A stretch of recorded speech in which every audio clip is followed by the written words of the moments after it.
Good morning. I'm so thrilled to be here today with Angela Fama, interdisciplinary artist, creator, facilitator of the Death Conversation game, and my friend. Angela, welcome. Thank you. Hi, Tracy. I am so happy to be here. I'm so excited for what you're creating. I look forward to seeing and receiving the other shares Thank you. and for sharing Thank what you. you said. Yeah, I'm looking forward. So, a little bit about the Living Resource Project. It's a compassionate communities project that serves to remind us that we already have what it takes to show up for the living and the dying, and that we need each other in this journey of life through to death. So I am so inspired by fresh and creative ways to invite people to deepen their intimacy with death and grief. And that's precisely why I reached out to you, Angela. Can you tell us a little bit about the inspiring work that you do in the end of life space to support the dying and their people? I've created a desk conversation game, a tool to help instigate or open conversations on death, and it can be across places with it. It could be long past someone's passing. It could be nowhere near just thinking about death, afraid of death or the concept of death, or just curious about death. Or it could be in the act of um, when you're close to it, or someone Mm. you love or know is close to it. So all ages, all demographics, all equity for all. All the work I do is very intersectional feminist lens. So I try to make sure it has not one culture's concepts prevalent over another's. So the questions are very open ended so that the people that are choosing to engage in the conversation, they generally tend to lead it without necessarily knowing. So it helps to open whatever you might have in you you're curious about comes out in a conversation. So I have this deck of cards that I made. It's a hard copy. I have one beside me. And then I also have digital, and then I also facilitate conversations using this deck. And I've had some people come and say that they really think you need to sit in on a conversation in order to then, it gives you the gift of, okay, and now then you become a facilitator with your deck. Again, you interpret it however, it's not about winning or losing or trying to control death. It's just where we are at in the moment. It's about sharing and listening and just holding space to open the doors to even just start. How do you talk about death? So it's questions that help sort of open those doors for what you might even be curious about talking about that you might not have known beforehand, or to go straight into if you've got some things on your mind or in your heart or in your body. Uh, and I also say you don't need the conversation. I've had some people buy the deck and tell me that they sit with it like solitaire, and in the mornings they'll take out one card and that's their card for the day, and they'll think on that. So it's a tool for like large groups, small intimate groups, one on one, or with yourself. So I am such a fan, and you know that I'm such a fan of this game. I have used it in many ways. So it was a few years ago now, I think I had attended a death conversation game that you facilitated, and it was gorgeous. And so, like you say, accessible. Each time I play it, I'm really blown away by how these conversations about death just get right to what matters most. It's actually quite funny because, the deck is black and there's a skull on it. And you can sense people going, oh goodness, where are we going here?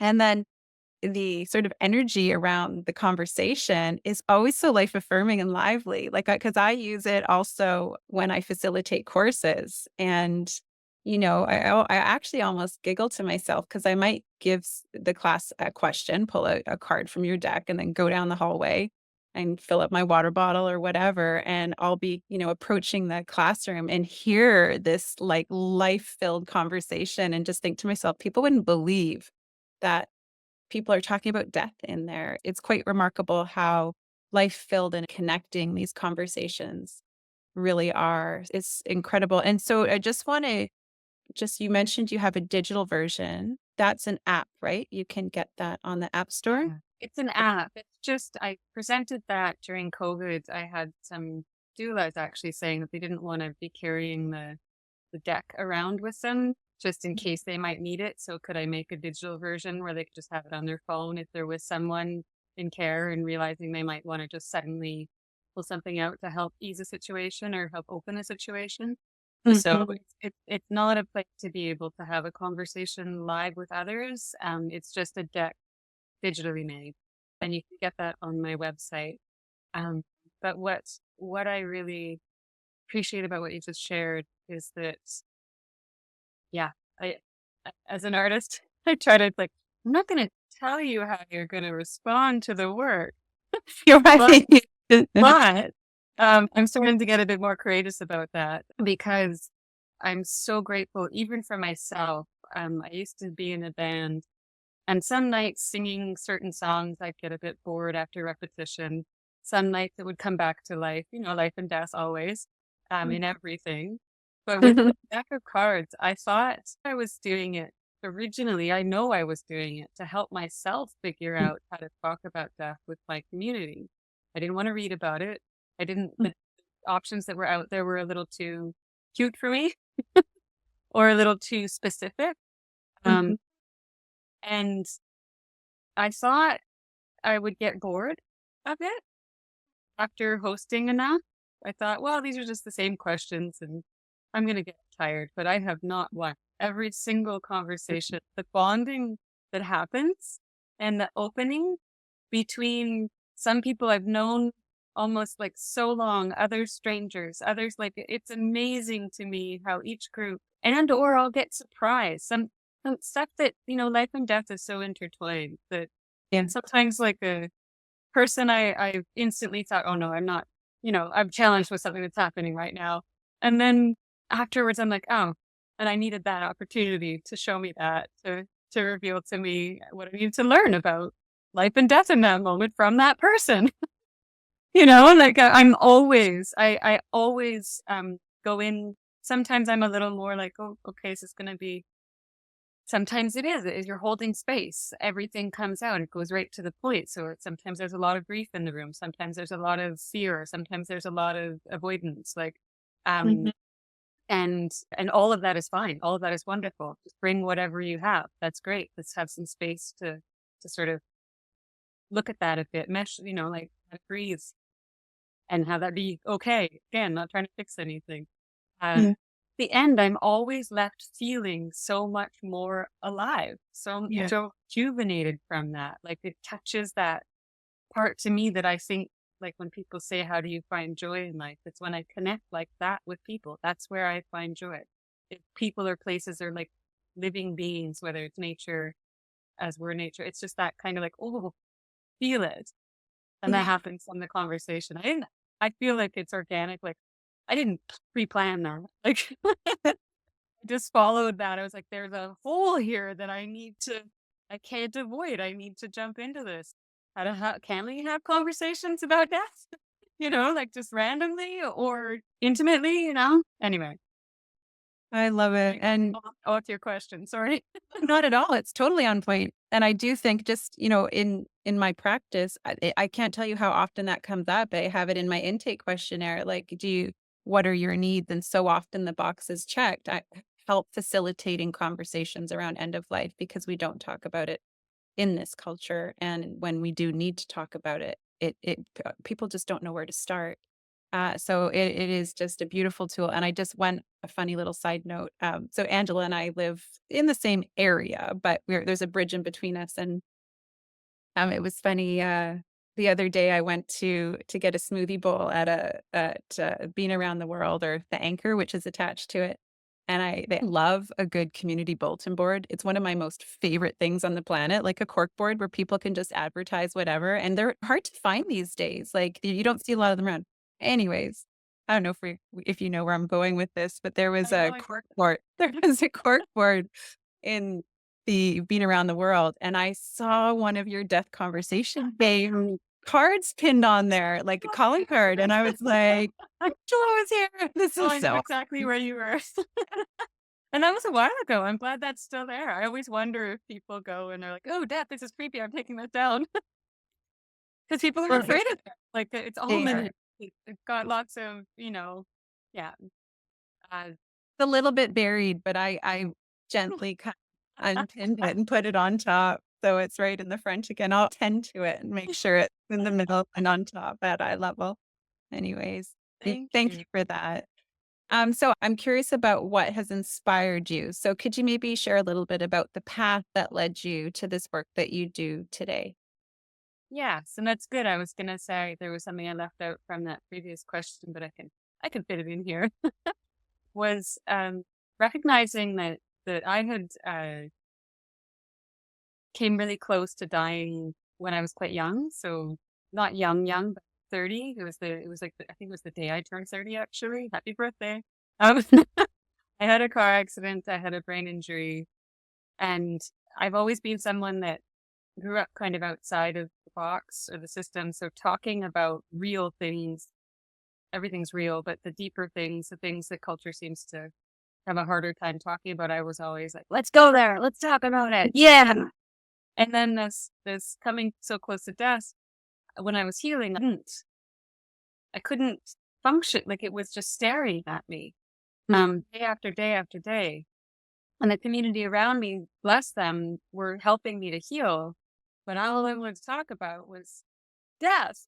How how are you walking to work? How are you crossing the street? You could die at any minute. How are you doing this? Like I couldn't cross the street. Like, I was so afraid.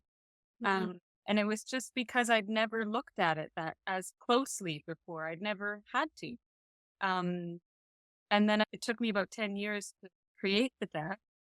Because once I started healing, I recognized the thing in humans that happens, animals, you forget.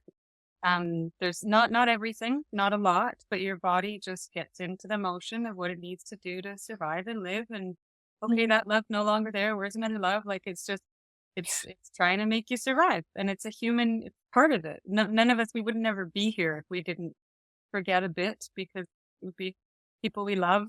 Like it's hard. So I ended up creating the deck of cards because I was trying to write an essay about it. And I got pissed off because I was like, no, I see essays about it already, but nobody's talking about it. I just want to talk about it to real people. And this was 10 years after the fact, but I realized that I didn't even know how to talk about it. Like I met my own wall of like, oh, because when I tried, the things I was trying made people, no, no, let's just, let's go be happy.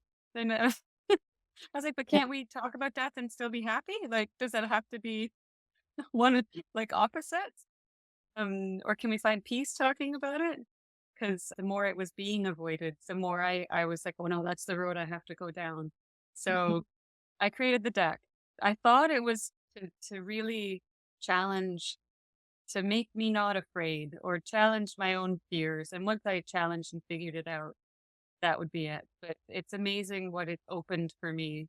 Just opening that one door, like there's a whole other world in there. And I'm really proud that this deck continues to organically grow and exist past my original need for it. It creates new needs. It creates new desires. So culturally, I noticed I'm also a bit of a punk. So culturally, I noticed there's something missing here. There's a hole. And it wasn't about me being like, oh, as an artist, I want to succeed and be a glamorous success because I'm doing this. It was like, no, this is somewhere Mm. where something I need can help fulfill and hopefully open and challenge and you know, reciprocate, feed something in myself as well as others, hopefully. You did it. It's all of those things. It really is. It's amazing. And what you were saying too, like the questions, because I've had the same question over years. And you just keep evolving and your answers change. So it is such a living tool, and the embodiment aspect of it is just what I love too. Because like you said, you could write about it, you could read about it, but actually having to contemplate it, or like you've got me now dreaming into how else I could use the deck, meditating with it. I could see taking like one card and being with it even for like a week, really meditating, that deepening, because I think this is this is really how we know things, is like not just learning about them or contemplating them, but embodying them and feeling them. So it's such a powerful tool. And like anything, I guess you get out of it what you put into it, right? Yes. And I would say you just brought up the two of the little shorts. Um, I think that I'm so grateful that for me, and from what I witnessed around me, it's a tool to self regulate. So that Mhm, here's a question, what do I feel? And if you go trip back to the same question, or you have, similar questions that pop up in different mhm, times and different days, it is in itself showing life and death and showing change and showing mhm. it your own body. Oh, I thought this before, but maybe just from your own doings or from the conversation, my ideas now have changed. Um, and that ability to self-regulate, to kind of show up for yourself, to ask the question, because the way we do it is you ask a question, and then everyone who's engaging has the opportunity to answer the same question. So it's just about sharing and listening. You're not trying to solve anything.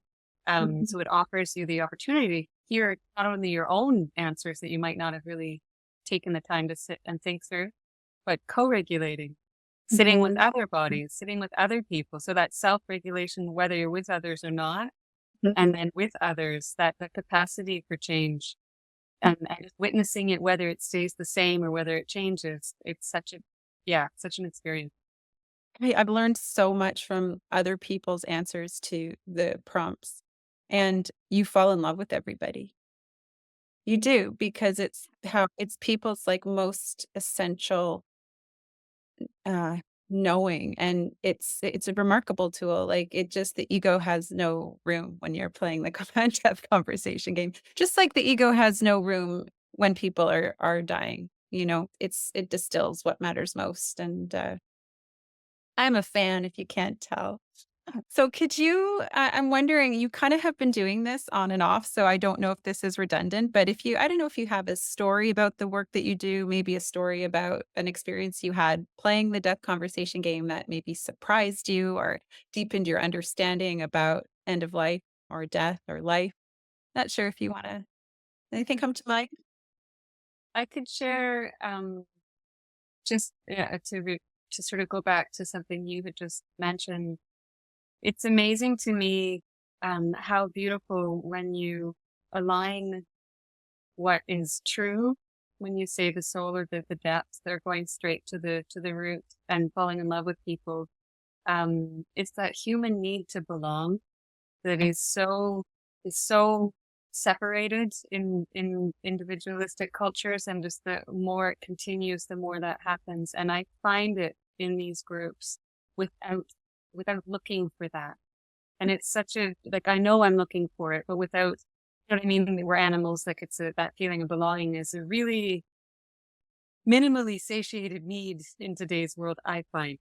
Yeah. Um, and in those moments, in those groups, it offers a little container. So, because it can be a bit intense, it's like Mhm. titration and pendulation. Like you get a touch of it, but there's no obligation for people to then come back and have the same experience with the same people. There's no the things that people are trained out of being comfortable in within society. So I find myself really relieved every time I step into that conversation. Everything is in alignment in so many ways. It blows my mind. Like, I'm talking about death, but I feel more in alignment. I feel more love and more belonging in this moment than I do in most of the other moments of my life. So that is something to me that really stands out. And what also amazes me and keeps me doing this is that often people say that in some form to me after, or if I ask them what is the deck for you, they talk about how it brings them closer to life.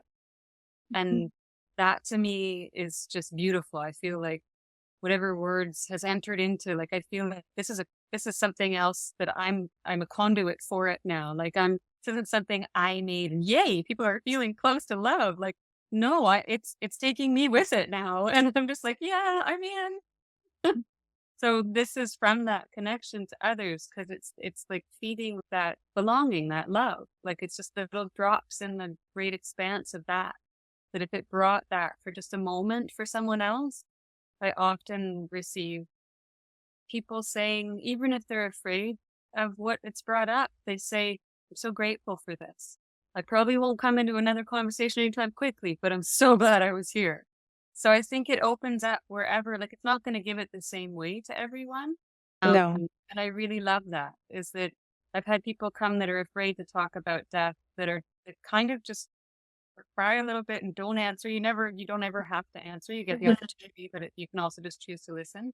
And that to me is just as beautiful as someone who's broken into something and verbalized and shared about something they might not have had space to share about publicly before or even in themselves.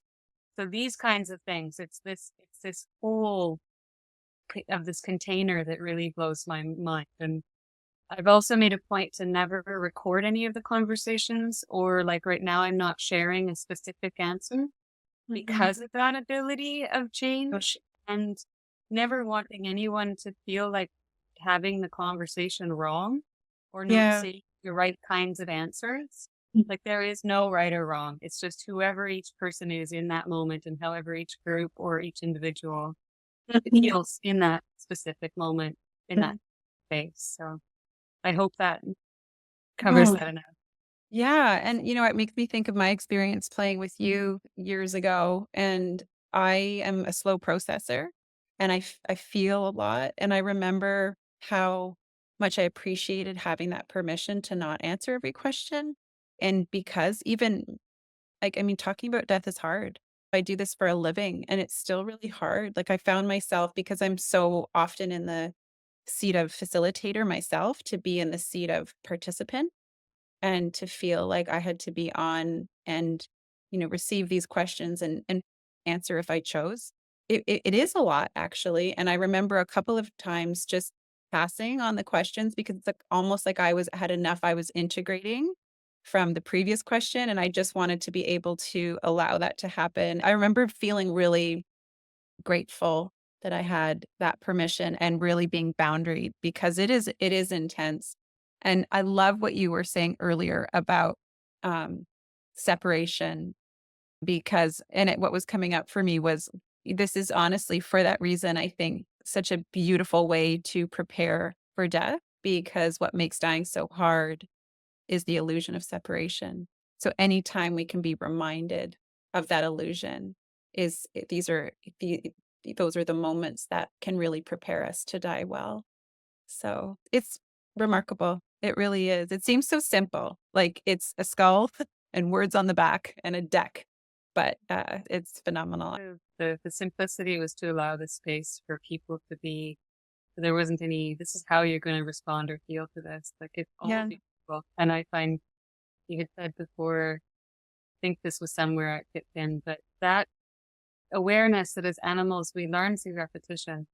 So Yeah. talking about it before you have to and when you have to. But if you're Mhm. suddenly coming up to all of the things that brings up in your body, it's no way for me talking about it isn't like, yay, and now I'm going to die. Awesome.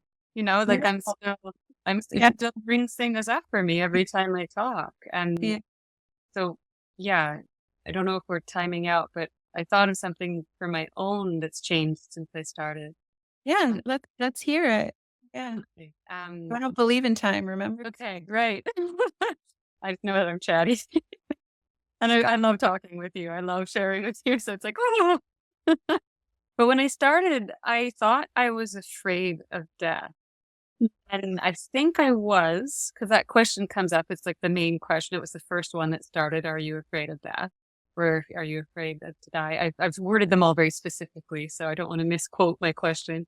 But I realized again through all of the conversations that I've been fortunate enough to have, these days I'm realizing it's just, I'm sad about death. Like I love life. I love every creature. I'm vegan. I just love everyone's life. Like, and it makes me really sad. Love to me is really connected. Like sadness and when I get excited about love, they're really similar feelings. And Mhm. that's like I find grief, love really connected. So when I'm in my body, I just feel that. So when I think about death, I just feel that. And it's like a lot of love and a lot of grief. That just I don't expect that to go anywhere. Like that's part of life. Like that is that push to live is that feel. Yeah. So playing the deck has helped me articulate that better, like go deeper into my own and deeper and deeper and deeper and deeper. Just like, oh. Like, I'm a little afraid that it'll be fucking painful or I'll have some horrible, like, I don't really want that, but I don't think about that. If that happens, that'll happen. I don't It's, have. it makes me sad now, just knowing that that will happen. And I have the courage talking about it gives me to be able to say this now. And my body is regulated. I'm not all freaked out at just thinking about it. Comes from having all of the conversations that I've had. I'm excited for that when I get closer to death, I will be more comfortable in this area of it. I'll be able to say, hey, I'm feeling really fucking scared right now. And hopefully the people around me will also have had the conversation. I'll be like, yeah, me too. Like instead of, "Hmm, would you like Yeah. Yeah. Coca-Cola? Can I get you a stuffed toy? Yeah. I don't care. Hug me.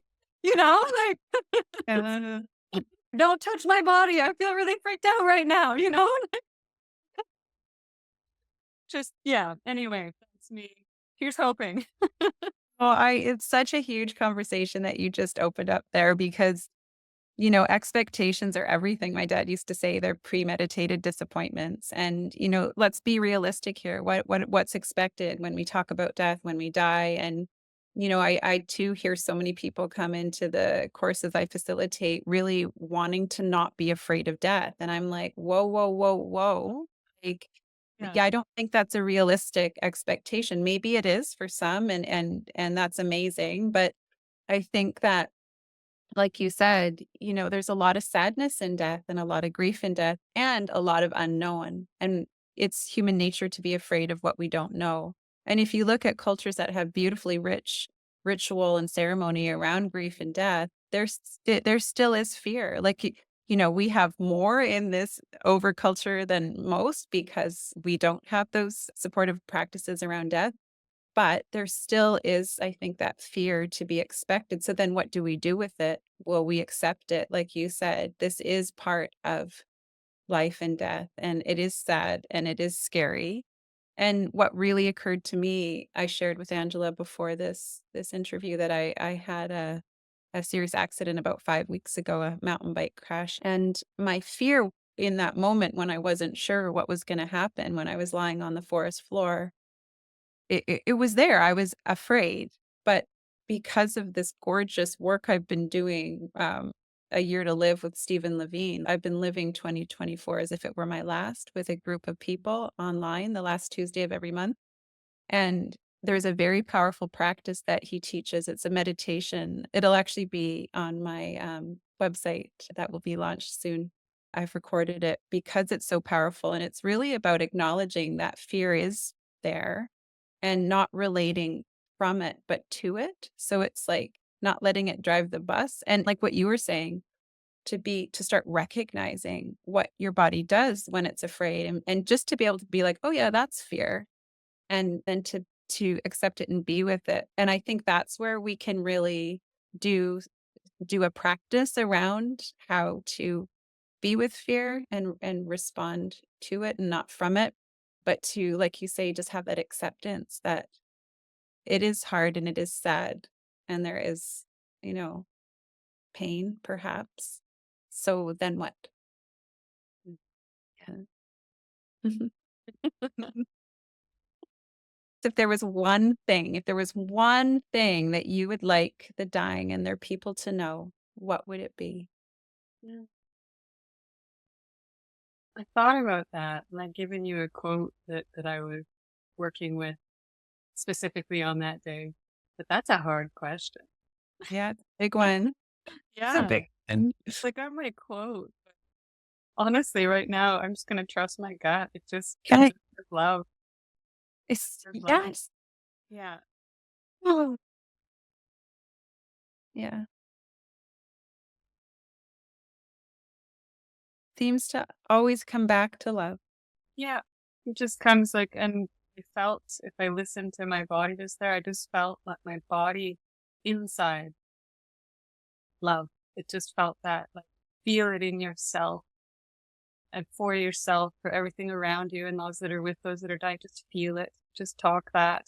Just feel that. Like, not in your head. Oh, but I love you. Blah. It's just like, feel it. I remember one of the biggest things when I had my car accident was my brain.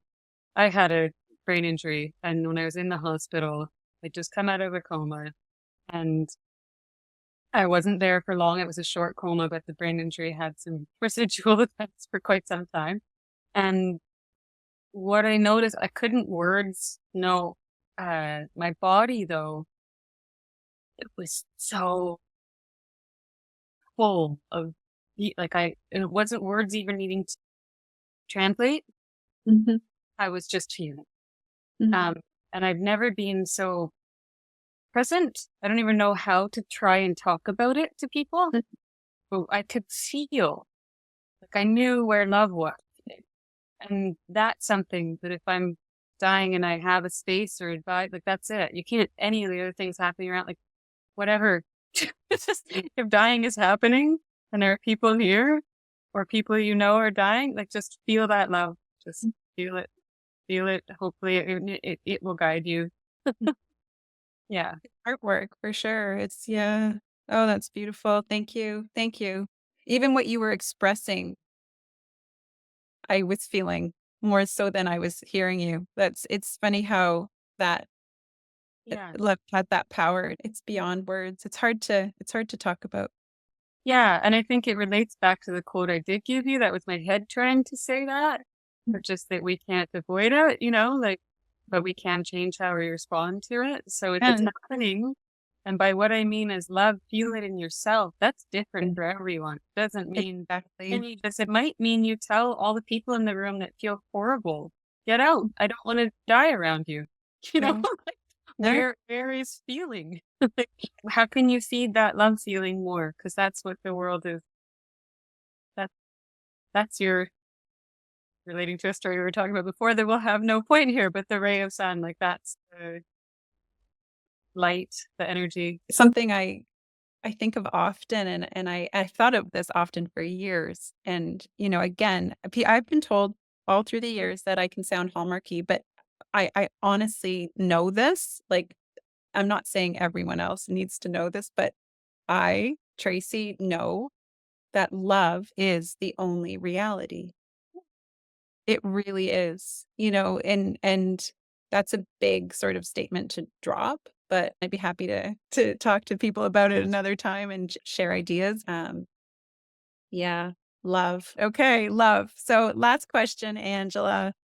Let's dream for a moment. So, what are you dreaming into? What's on the horizon for you when you think about the future of death care and you think, what is needed? How do you see us meeting death and grace with more acceptance in the future if you're to sort of dream into that? What do you see? And do you mean like as a culture as a whole, or as what am I doing with the deck to move it in the future, or what? Just really however that lands with you. Like it could be on your personal horizon, or it could be like how you could use the deck, or it could be more, you know, bigger in scope than that. Just whatever's coming up for you. Um, Sometimes I say some pretty grandiose things, but I do believe nature and love actually speaks through how we do things. And I think that the ways that we've been removed in Western culture from death is coming up. When things go down before they come up, I think we're going down, and I think we're still in it. I don't know if we've reached and now it's going to go up, but I do hear, I don't know if it's because I've started talking about it more, but I see movement happening, people recognizing, oh, I don't want to be separated from my grandfather's body right after he dies. What is this system of washing a body? What is this? Like, I think there when things get as extreme as they are, right now in Western culture, again, I'll say this very specifically because not every culture is afraid of death, or they might be Mhm. afraid of it. There's lots of ceremony to hold space for it and not avoid it, or not enough money to avoid it. Capitalism has taken over death. So, um, so that separation of the body from death, I see that, um, I see when things get that extreme, things break. And I'm hoping that it doesn't, honestly, I'm in for the ride forever it's happening. So this is then where it's like, okay, I see that. I can do nothing about that other than this point in time of culture, at this point of my life and where I am, and I'm having the privilege to speak with you. What can I do about that? How can I help open the doors to continue? I'm good at challenging doors or edges where people can go to. So how can I continue to push at that edge to bring more comfort? How can I bring peace to what's right around me? How can I add to that ripple in the grand effect of things? So that is through the death deck. I keep thinking I'm going to stop doing it because it's an art project. I'm over it. And then every time I have a conversation, like, oh no, no, I'm not. Oh, it's gonna. Oh yeah, no, I already sold out all the original decks to my community. Uh, oh, well, just I guess I'll just throw out the ones I. No, no, you're not. I left to do a very big project on trauma, which I think is interrelated. But I'm Mhm. starting to. I've been planting some seeds to bring. During COVID, there was a lot of conversation about death, so I'm gonna ask people. I'm sending this out through this conversation to hold space for what was witnessed and seen as needed in that time of confine, Mhm. isolation. A lot of people were really willing to talk about death then, Mhm. and now it's like back to culture. Let's like okay, I'm freaking all about that. And what I'm gonna ask is to keep that drive to the things that came out in us as needed, um, to share in that still. So I'm starting to offer regular in-person conversations. I Okay. used to do a monthly online during COVID, and there's a Mhm. community that can build with that. So I'm starting that through Polk Community Acupuncture. That's going to be launching in the fall. Okay. So this is my kind of thing, is not just recognizing, oh, we've been separated from death. It's like, what can each of us do? And this is the call out again, like, what can everybody do in their own space, in their own life, whether it's talking to having one conversation, or whether it's, launching a website that shares everyone's stories. Like everyone has different capacities for this thing, but I really do think it's necessary. And So it's amazing yeah, how the little things, one conversation yeah, can make great change, just the ripples. It's yeah. amazing. It really is. That's the work that really excites me. Those little things can really build over time. Yeah. Oh, I appreciate you so much. So, if you want to find out more about Angela and how to get in touch with her, you can see the Living Resource page at www.endwell.ca, and there'll be, ways to get in touch with her, website information and all that. So before we close, Angela, I would like to pull a gratitude card. We talk about grief and death, and it can feel heavy at times, and a nice balance to that is our praise for the world, our love for the world, gratitude. Stephen Jenkinson says gratitude is a radical act, and I agree wholeheartedly. This is created by the School of Life. You can get these at the schooloflife.com. They're so sweet. There's like two sections, and I just take this section out, and they're just they're tiny little cards, and they have the beautiful black and white images on the back. So I'm going to just pull one. Oh, that one's gold. Oh, it's like the information card. Okay. Like the Joker. Okay. Pull this one. So what's the picture? Oh, the picture. Oh, it's funny. We were just talking about that. It almost looks like a library. It's all these old books. Nice. And it says, many of the world's most interesting people have written down their thoughts. So funny. We were just talking about that, weren't we? Libraries. Yeah. Um, There you go. something to be grateful for. Oh, can I add? I was actually gonna say, and you can again edit me out. I talk so much. I just love again, I love talking to you. One of the things that I really love, I'm not a capitalist, as I've said, I'm an artist. So it's hard for me that what I've created is something that seems consumery. Like there's a reason it's paper, but it's hard for me to be like, here, give me money so you can have this experience. It's really hard for me. So that's the big block between moving this to the next space. But one of Mm. the ways that I'm working with that is at Poke, we're going to have rental decks. So it'll be $5 or you just write me if you don't have that. And because we're wanting to start that community and you'll have note of, who had it, just the like old school decks. So yeah. I love that. I almost see, back in elementary school, if you took a book Oh, out, you'd have to write yes, you there was a little pocket and you'd have to take out that paper card yes, and then you could see all the other people yes. that had it before you We're and like, I making that. know her Yeah, or we're she's making like a that. grade 8 now or Yeah. Yeah, we're doing that. I've just ordered the stamp for it and then we have cards. Yeah, we're loving it. Like this is the thing we want those that are facilitating it at Poke. It's a community acupuncture, so they have volunteer. They call them roos. They'll be the ones stamping with you if you go in. So I'll be there having an in-person conversation that will cost money. But the rental decks will be for all. So I I love that that was the gratitude card. there you Which go. I'm so bad at talking about, how to be in touch. But yeah, it can Well, only you know what? If it creates more ripples, then I think you should talk about it.